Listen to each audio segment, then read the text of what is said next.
Hello, I'm John Salona. Welcome to my talk, Pandemic, Panic, Probability, and Politics, a search for learnings for human factors.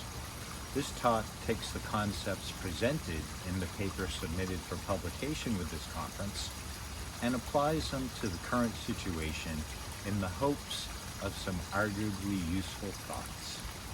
Let's dive right in. Some prior work informing my thoughts. My first textbook on decision analysis was published in 1986. My most recent came out in 2006. And I contributed a chapter to a recent textbook on ethics. Some pandemic bad news. It's an unanticipated strain, so there were no preparatory vaccine efforts. It does not respond to standard antiviral treatments. That's possibly related to the higher fatality rate for ventilated patients, which was 80% in a study of one New York hospital versus 20% for non-COVID patients.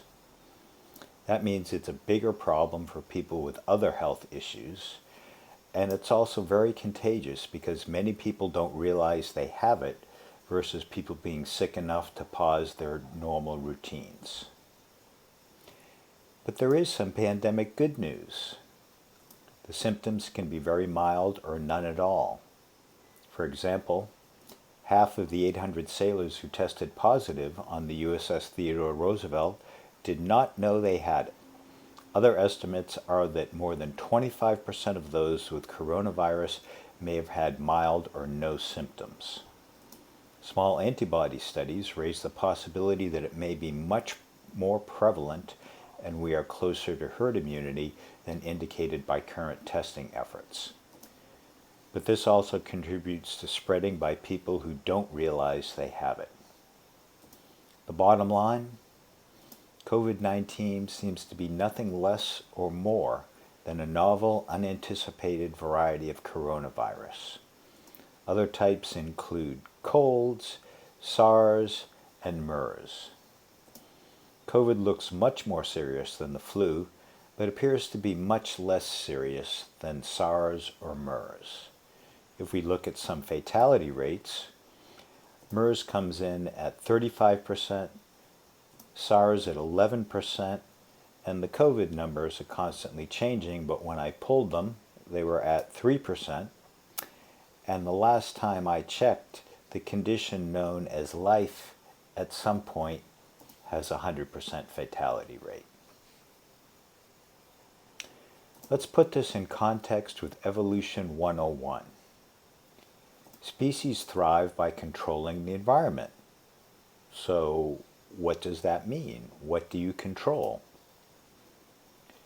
You could look at controlling other species and everything else, and I'll talk in a minute why we use that distinction, and social behavior helps with both.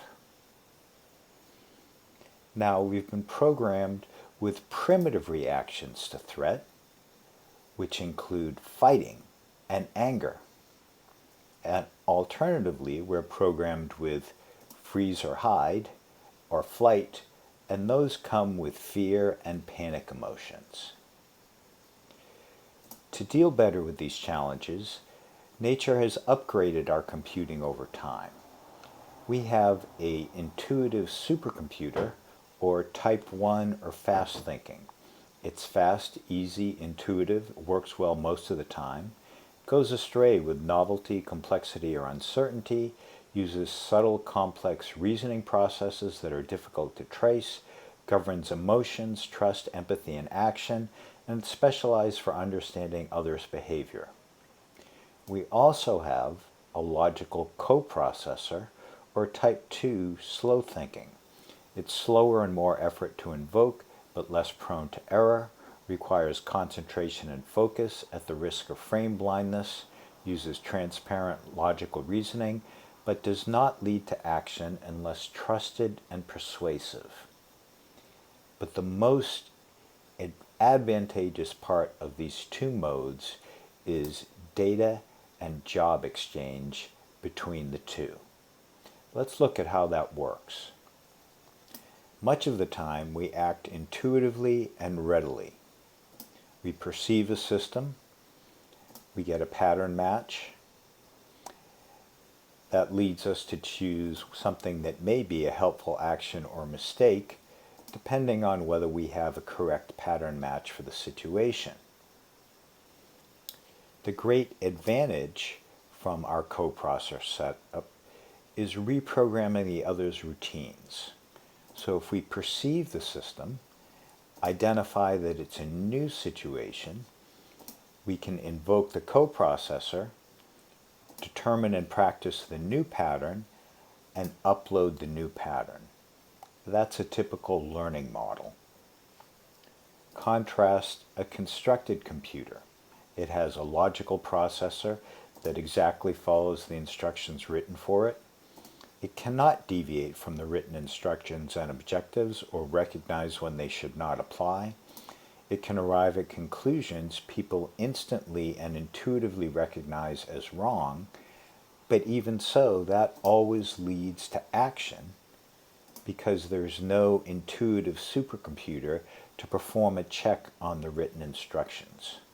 And as my co-author on my newest book, Vint Cerf, said, a bug is when the computer does what you tell it to do instead of what you want it to do. With decision analysis, we inform and reprogram our intuitive decision making. From our intuition, we get a structure of alternatives, information, and preferences that we can construct logical models from. That gives us results and insights. The synthesis of all this we weigh, and that leads to action. But perhaps the greatest challenge is reprogramming our intuitive panic and revulsion at uncertainty. People seek any possible means of eliminating uncertainty. The most common means is assuming it away, such as the assumption that the old-growth timbers in Notre Dame Cathedral were slow burning. Another way is controlling what one is able to control, disregarding uncertainty about how well it may or may not work, such as assuming ordering people to stay at home will work better than social distancing. A combination of these is believing that data analysis can eliminate uncertainty about the future. The challenge may be even greater now that vast increases in processing power and data creation and storage have enabled big data. But neither artificial intelligence, machine learning, deep learning, or neural networks have solved four fundamental issues. There is no data from the future. We will never have perfect data of the past. The system producing the data is, like everything, in constant flux. More data may never reveal what the future data from the changing, unstable, or uncertain system will be. Lastly, decisions change the future data. Isn't that the point? For most decisions, there won't be data to prove anything until it's too late.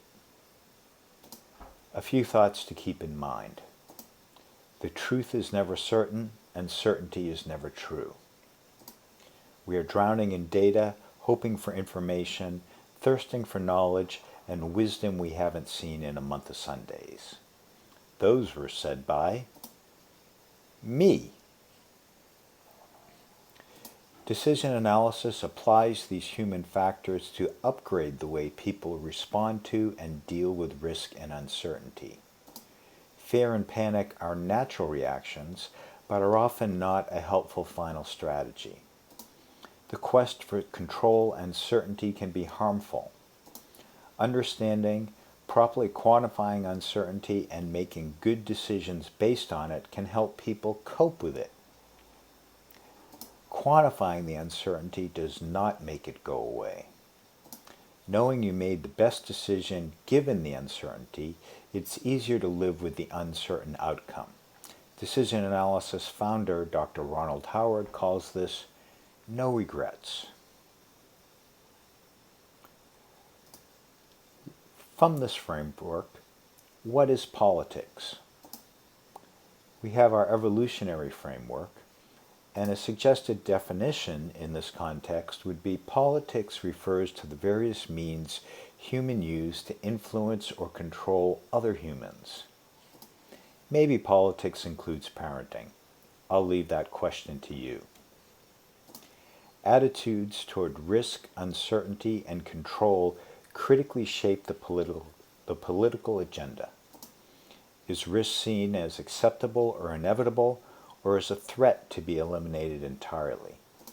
Is uncertainty also taken as a fact, or something to be controlled, ignored, or assumed away? Are efforts well calculated given the risks, uncertainties, and trade-offs, or do they seem focused on what's controllable rather than what makes a difference? Does a quest for uncertainty from data drive and justify efforts, or is there recognition of the limitations of any and all data?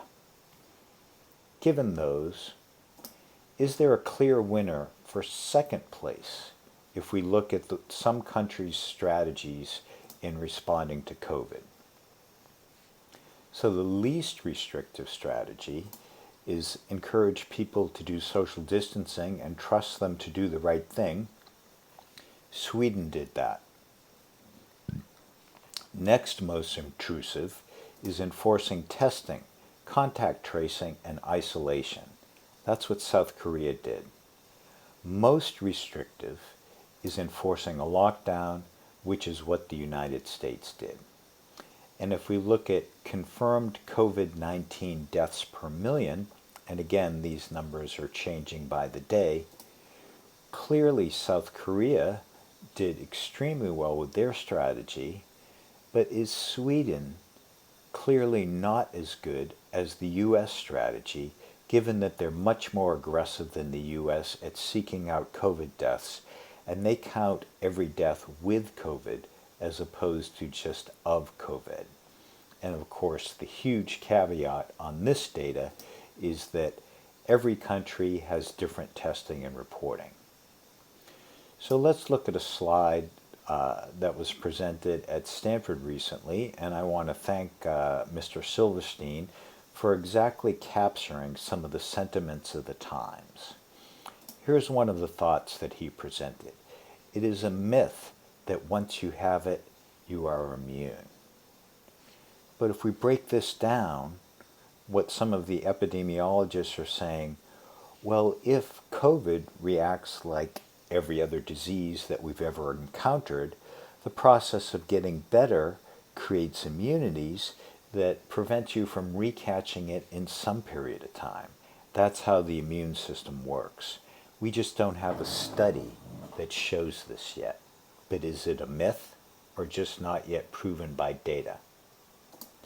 Another myth, you really don't need to wear the mask. But if you parse out the things that need to happen for someone to be infected from you not wearing a mask, you need to have gotten it, and you're asymptomatic, so you're not at home, and you're in that asymptomatic period when you're spreading it, and you happen to send droplets in the direction of someone else and they catch it. I'll let you parse the probabilities of that happening, and from that, would you conclude that it's a myth that you don't need to wear a mask to prevent an extremely low probability event? So I have to ask, couldn't we have done better? Testing in the U.S. apparently has been held up for months due to CDC and FDA regulations and, frankly, government inertia. And what is the effectiveness of a patchwork of different edicts by state and local governments? Do people have any rights, or can governments order anything for your own good? Who is looking at strategy effectiveness and whether the cure might be worse than the condition? And what about protecting people causing other harm? And there's one study that just came out in the month of May where they project an estimated 28 to 154,000 non-COVID deaths in the U.S. caused by the impact of the COVID responses by government on the economy, depending on the speed of recovery. So I wonder, must we have a Paleozoic pandemic strategy driven by fear and panic, leading to shutdown, followed by frustration and desperation leading to opening up? And note, South Korea had a pandemic response plan from the MERS scare and just followed it. Some possible learnings for human factors, and see what you think of these and do get back to me. Although people instinctively crave certainty and control and abhor risk, the quest for certainty and control in an uncertain world is often a recipe for disaster. Data and data analysis is helpful, but in an uncertain, dynamic, and complex world, it will not reveal the best decision, control the outcome, or eliminate the risk. Decision analysis methods are needed to overcome the shortfalls in our Paleozoic programming, better employ our coprocessors, and make better decisions we can sleep with. This includes explicit alternatives, values, trade-offs, and subjective Bayesian probability to quantify uncertainty. U.S. responses at the federal, state, and local levels seem to bear the hallmarks of extinction by instinct. Thank you for listening. Do get back to me if you have any questions, comments, thoughts, or suggestions. And do take care. We all need to survive both the pandemic and the panicdemic, and I'm hopeful that at the end we can have a thoughtful, sensitive conversation about which was worse and why.